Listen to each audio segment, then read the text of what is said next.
있거든요.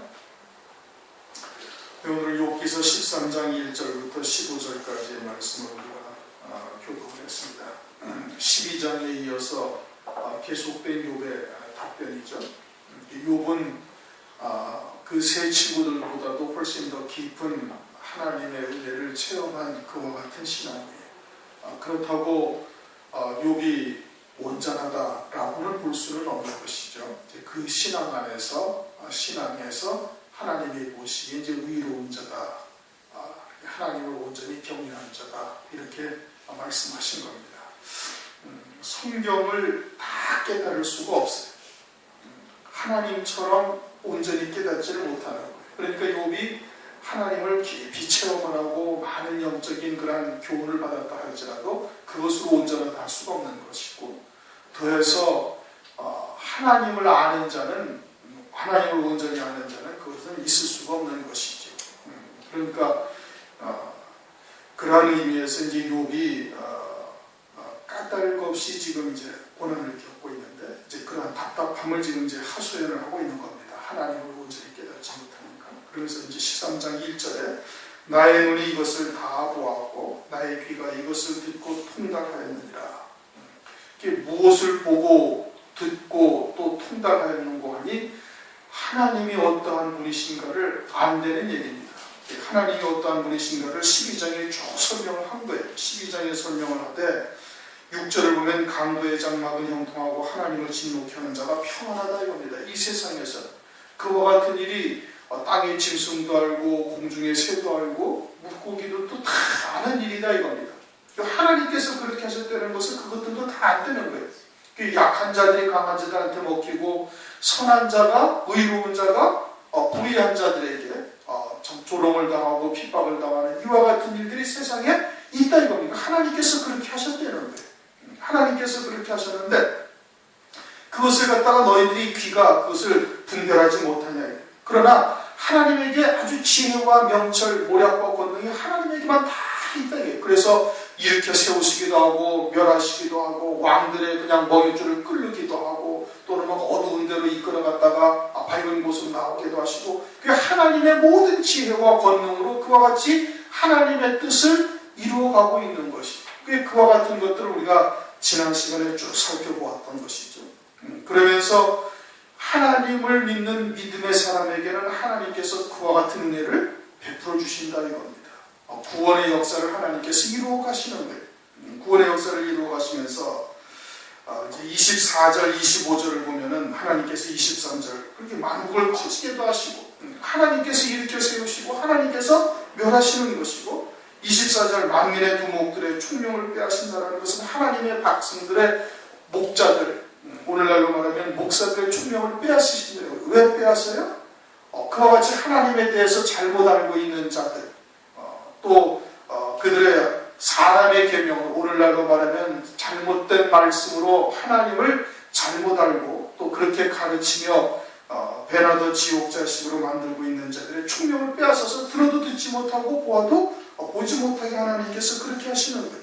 그래서 길 없는 거친들도 유리하게 하시고 빛 없는 캄캄한 데를 더듬게 하시고 진리의 빛을 아예 보지 못하게 하신다. 빼역한 자들이 되어져서 하나님께서 그렇게 하셔서 취한 사람같이 비틀거리게 하신다. 그래서 이스라엘에 망할 때에도, 엘리야의 때에도 그와 같이 하나님의 종들을 전부 다 바알과 아세라를 섬기는 자들을 하나님께서 버려두신 적이 있으셔요. 또 이사야나 예레미야의 때 남쪽 유다에도 하나님께서 그렇게 역사를 하셨어요. 그래가지고 바벨론의 포로가 되게 하고 북쪽의 이스라엘은 아수르에 멸망당하게 하시고, 그러면 예수님의 초림 때는 어떻게 했어요? 예수님의 초림 때에도 거의 많은 대부분의 유대인들이 예수님을 믿지 않은 거예요. 겨우 불과 마가다 다락방에 있던 120여 성도들만, 그들만이 성령을 받고 그들만이 예수님을 믿는 자들이다 이거예요. 성령을 받은 그들만이 예수님을 믿는 자들이었어요. 예수님의 때. 그러면 마지막 때는 또 어떻게 했어요? 마지막 때도 마찬가지다. 노아의 때와 같고 롯의 때와 같다고 하신 말씀처럼 잘못된 말씀, 혼잡된 말씀, 사람의 계명으로 사는 자들이 또 다수를 이뤄가지고 그들이 하나님 앞에 패역한 자들이 되어져서 또 그들이 그들의 두목들의 총명을 빼앗으시고 거친 들로 유리하게 하시고 빛없이 캄캄한 데를 더듬게 하시며 취한 사람들처럼 비틀거리게 또 하신다 이겁니다. 이게 하나님의 주권 속에 있는 것이거든요. 그러니까 마태복음 24장에 악한 종들에 대해서 말씀하고 있지 않습니까? 악한 종들이 술 친구들과 더불어 동무종들을 때리면서 주의 재림이 더디 있으리라. 그렇게 마지막 때 또 말한다고 말씀을 하고 있죠. 이제 이와 같은 일들이 또 장차 이제 있게 되어질 것을 말씀을 하고 있는 거예요. 그러나 하나님의 그와 같은 하나님의 말씀을 믿는 자들에게 하나님께서는 모든 구원을 이루어 가실 수 있는 지혜와 권능과 모략과 총명이 하나님에게 있고 하나님께 속하여 있다. 그러한 악한 자들이 또 강한 자들이 약한 자를 먹고 악한 자들이 선한 자들, 의로운 자들을 핍박하고 조롱하는 그러한 가운데서도 하나님의 구원의 역사는 그대로 이루어 가신다. 하나님의 뜻은 그대로 이루어진다. 그러니까 이와 같은 것을 다 듣고 통달하였다. 누가? 욥이. 그러니까 욥은 이 세 친구들보다도 훨씬 더 깊은 영적인 체험을 하고 하나님에 대한 지혜와 지식이 더 아주 깊은 단계에 지금 이르러 있는 것이죠. 그러면서 2절 너희의 아는 것을 나도 아노니 너희만 못한 내가 아니야. 그럼 이 세 친구들은 지금 무엇을 얘기하고 있어요? 그들은 아주 지켜 행하면 하나님께서 복을 주시고 죄를 지으면 징벌하시는 하나님이다. 이렇게만 알고 있는 것이, 그것은 일반 세상에서도 권선징악이라 해가지고 선을 행하면 복을 받고 악을 행하면 징벌을 당한다는 이와 같은 아주 세상의 이치와 다를 바 하나도 없는 그와 같은 것이, 그것은 하나님의 온전한 뜻을 깨닫고 있는 것이 아니다 이겁니다. 그와 같은 것은 세상의 이치요, 세상의 윤리나 세상의 도덕으로도 충분히 다 설명할 수 있는 그와 같은 것인데 하나님은 그러한 하나님이 아니신 거거든요. 그러니까 너희의 아는 것을 나도 아느니 너희만 못한 내가 아니다. 그렇게 지금 얘기를 하고 있는 겁니다. 그들은 아주 지극히 일반적인 것을 얘기하고 있는 것이죠. 3절 참으로 나는 전능자에게 말씀하려 하며 하나님과 변론하려 하노라. 그들과 얘기해도 그들이 전혀 알아듣지를 못하고 있는 것이, 알아듣지를 못하고 있으니까 너희하고 이야기한다는 것이 무의미하다. 이게 너희들에게 내가 변명을 하고 너희들에게 변론한다는 것이, 이것이 아무 의미가 없다. 욥은 영에 속한 자요 하늘에 속한 자의 반면에 이 세 친구들은 육에 속한 자요 세상에 속한 자요 땅에 거하는 자들인 거예요. 그러니까 아무리 이야기를 해줘도 그들이 알아듣지도 못하고, 그들은 자기들의 잣대로 욥을 갖다가 재단하고 정죄하고 그리고 비판하고, 그리고 이 재앙이 욥의 잘못으로 인해서 죄로 인해서 그러하다라고만 이야기를 하고 있는 거예요. 이거 말이 통하지 않는다 이겁니다. 오늘날 또 성경은 영생에 관해서 쓰여진 하나님의 말씀이에요. 그런데 이 성경을 세상에 속한 것들에 대한 말씀으로 바꿔서 말하고 있는 사람들이 많이 있다 이겁니다. 그것이 다수를 이루는 것이죠. 그들을 하나님께서 24절 25절처럼 그렇게 패역한 자들을 하나님께서 총명을 빼앗으시고 거친 들로 유리게 하시고 캄캄한 데를 더듬게 하시며 취한 사람처럼 비틀거리게 하신다 이겁니다.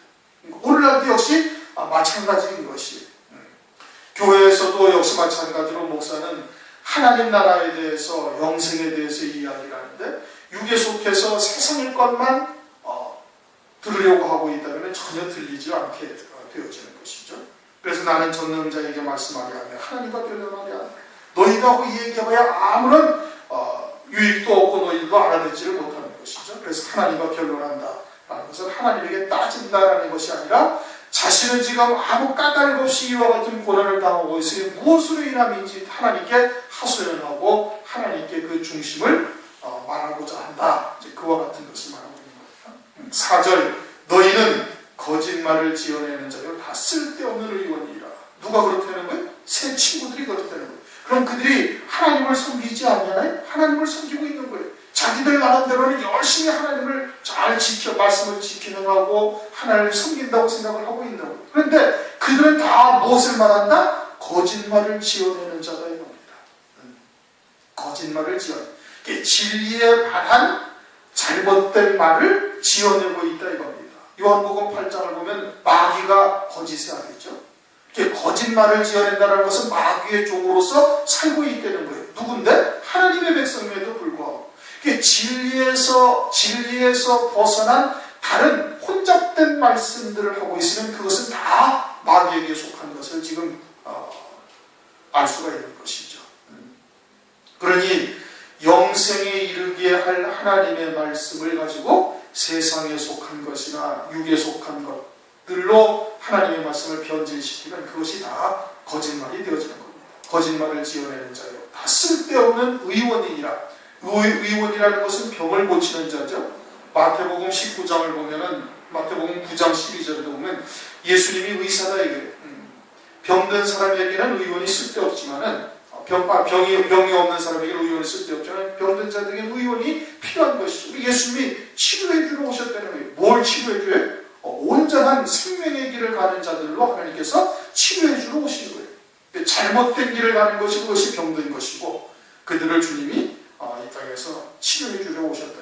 그럼 욥의 세 친구들도 그들이 진리를 받았다면은 욥에게 그와 같은 참된 생명의 길을 하나님의 말씀으로 명쾌한 하나님의 말씀으로 제시를 해줘야 되는 거예요. 욥을 낫게 해줘야 되는 것이죠. 그런데 그러지 못하고 지금 오히려 욥의 신앙에도 이르지 못한 자들이 욥을 갖다가 재단하고 정죄하고 있으니 너희들은 쓸데없는 의원이다. 그렇게 이야기를 하고 있는 겁니다. 이와 같이 오늘날도 역시 마찬가지로 고린도후서 2장 17절을 보면 수다한 사람과 같이 하나님의 말씀을 혼잡하게 하지 아니하고 사도 바울이 그랬다는 것이죠. 우리는 수다한 사람과 같이 하나님의 말씀을 혼잡하게 하지 아니해요. 그러니까 많은 사람들이 수다한 사람들이 하나님의 말씀을 초대교회 당시에도 혼잡하게 만들고 있고 오늘날도 역시 마찬가지로 그와 같이 혼잡하게 하는 역사들이 있음을 말씀을 하고 있는 것이 영생에 관한 하나님의 말씀을 영생과 관계없는 다른 엉뚱한 것에다 갖다 하나님의 말씀을 맞추게 되어지면 그것이 전부 다 거짓말이 되어지는 겁니다. 육체의 인격이나 또는 세상에 복받게 하는 말씀이나 이와 같은 말씀으로 변질시키면 그것이 다 거짓말을 지어내는 자들이 되는 것이죠. 5절 너희가 잠잠하고 잠잠하기를 원하노라. 그들은 하는 말마다 전부 다 거짓말인 거예요. 잘못된 말씀이죠.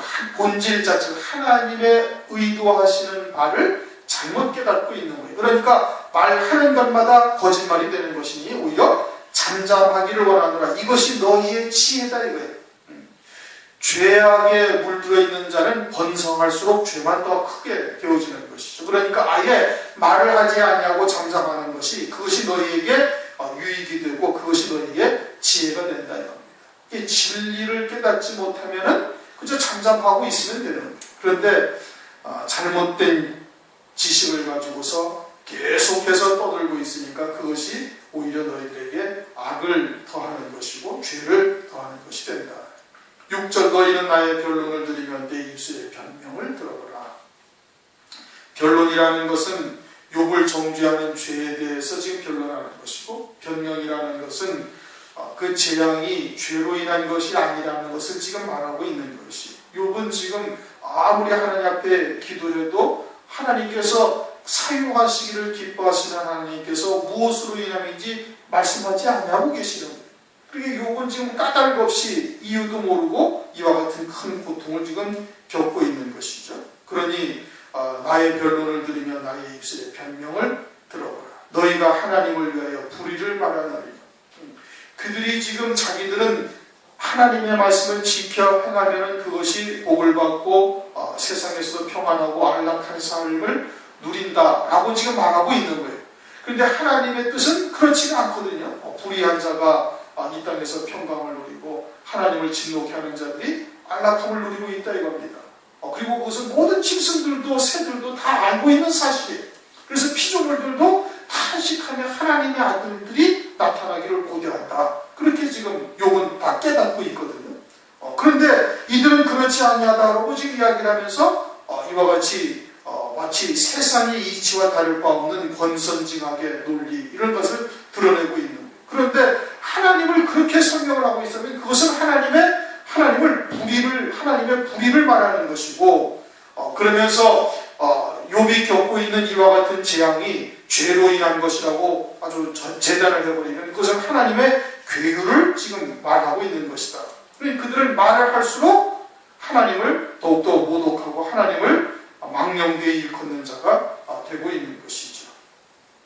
하나님께서는 그와 같이 말씀을 지켜야 하면 복을 주시고 죄를 지으면 죄를 지으면 징벌하시는 그와 같은 공의의 하나님만 되시는 것이 아니에요.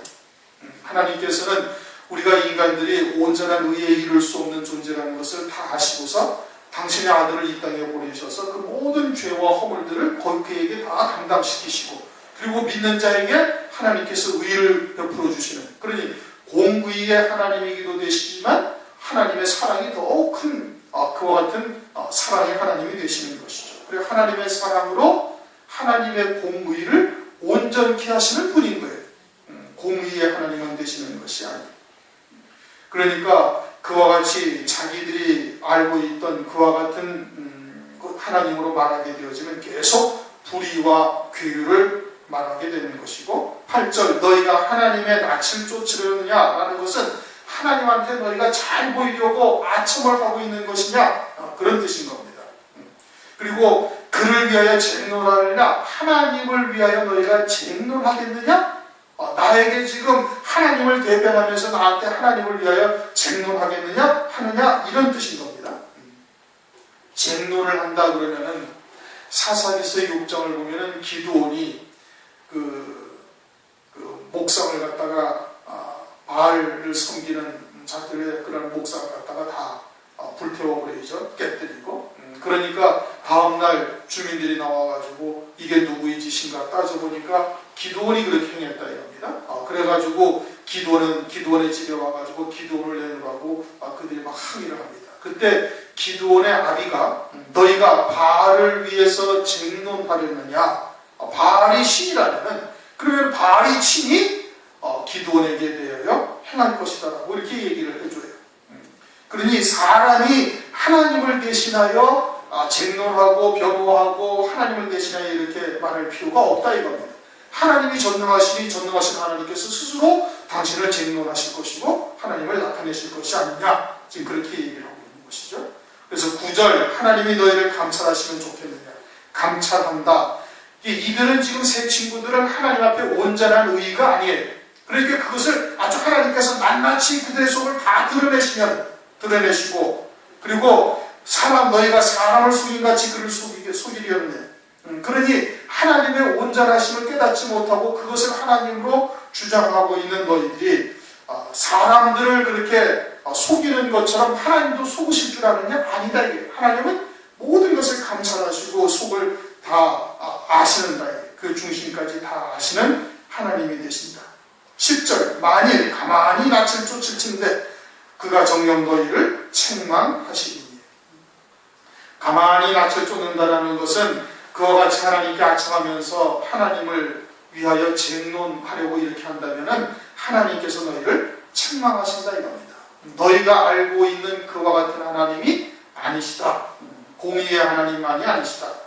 그것을 지금 말하고 있는 겁니다. 그런데 이제 오늘날도 하나님의 말씀을 지켜 행하면 복을 받고, 그리고 하나님 앞에 죄를 지으면 징벌당한다는 이와 같은 새 친구들과 같은 사상이 오늘날도 교회 안에 그대로 존재하고 있는 것이, 잘못 알고 있는 이와 같은 신앙관이 오늘날 교회 안에서도 그대로 이어지고 있는 것을 우리가 볼 수가 있죠.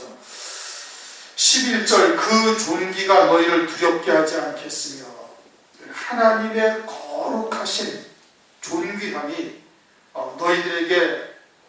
너희들 두렵게 하지 않겠는가? 두렵게 하지 않겠는가? 영원히 살아계신 하나님께서 영생의 복을 주시려고 하시는 그와 같은 것이 존귀한 거거든요. 거룩하신 것인데, 그러한 하나님께서 너희들이 이 땅에 지켜 행하면 복을 받고 아니면은 죄를 지으면 징벌당한다는 그와 같은 세상의 이치와 다를 바 없는 그와 같은 것을 주장하는 너희들을 두렵게 하지 않겠으며 그의 위엄이 너희에게 임하지 않겠느냐. 이건 심판을 말하는 겁니다.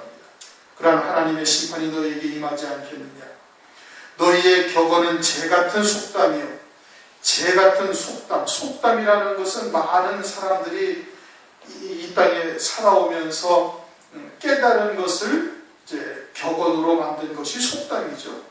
세상의 이치, 세상의 논리, 조금 더 고급스럽게 말하면 세상의 철학 또는 세상의 윤리와 도덕과 같은 것들, 뭐 이와 같은 것들은 다 재와 같다, 다 불타 없어지고 남은 재와 같은 존재들이 그 영생과 아무 상관이 없는 거예요.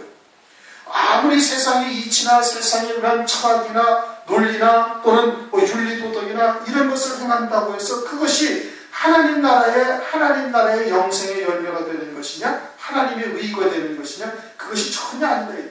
그와 같은 것들은 다 육체를 키우고 세상에 속한 것들을 위한 잘못된 말씀들인데, 그런 것들은 다 불타 없어질 것이 되는 것이고, 너희의 방어하는 것은 토성이니라. 진흙으로 만든 성과 같다. 너희들의 논리나 이와 같은 것은 진흙으로 만든 성과 같아서 다 흙에 속한 것, 땅에 속한 것, 세상에서 잠시 있다가 사라질 것들 뿐이다. 그와 같이 지금 이야기를 하고 있는 겁니다.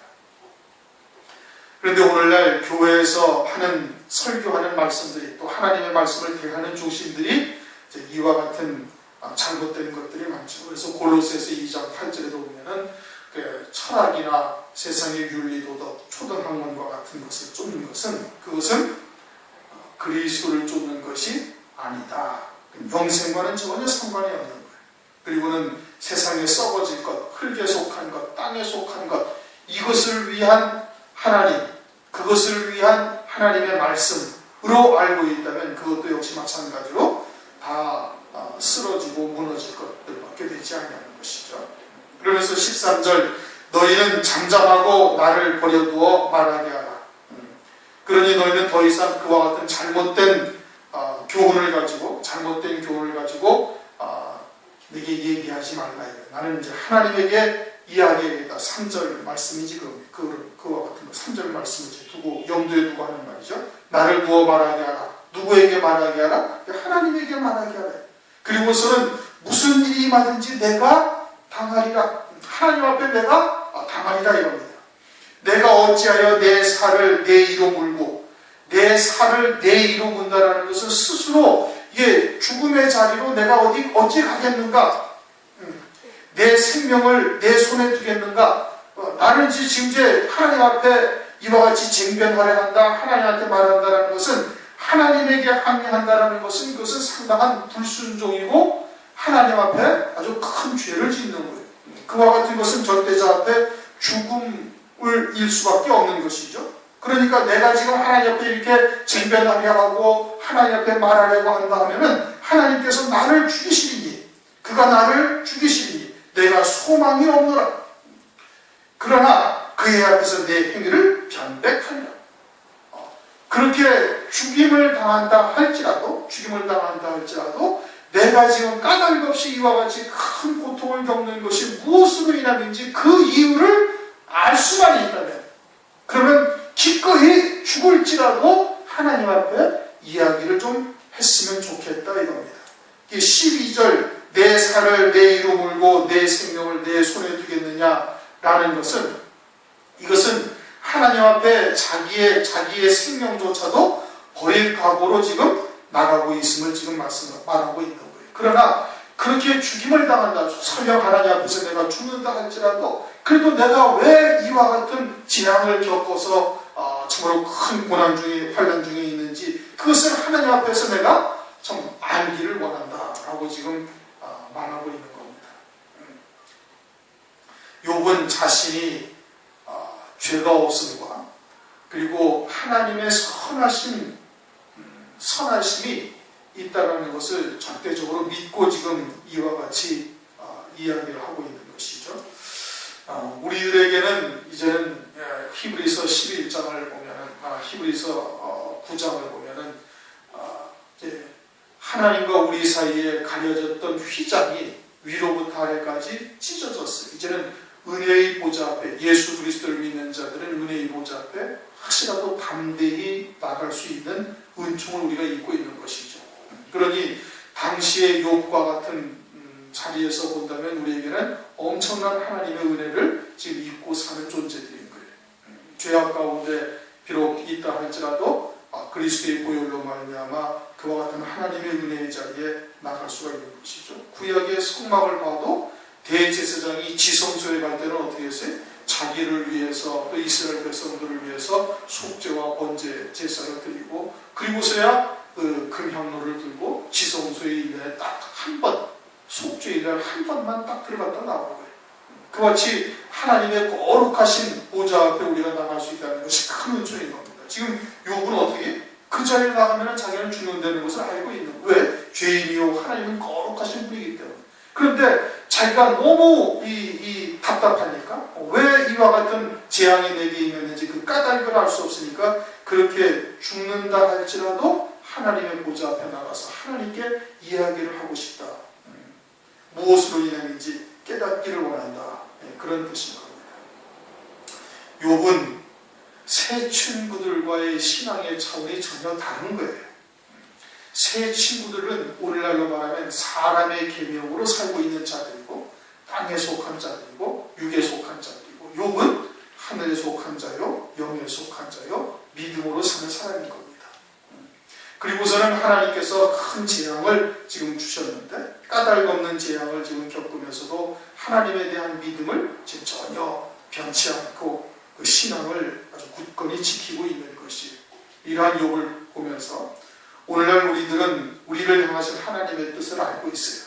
그러니 우리가 겪고 있는 어려움이나 또는 고난이라 할지라도 넉넉히 이길 수 있는 하나님의 말씀을 우리에게 주신 겁니다.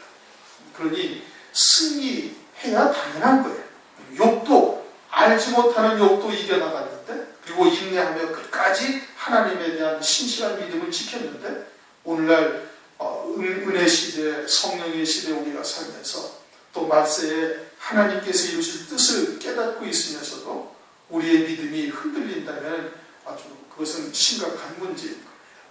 욥을 보면서 우리의 믿음을 더욱더 견고히 하시고 매일매일의 삶에 있어서 승리하시기를 주님의 이름으로 축원합니다. 동성으로 기도하시겠습니다.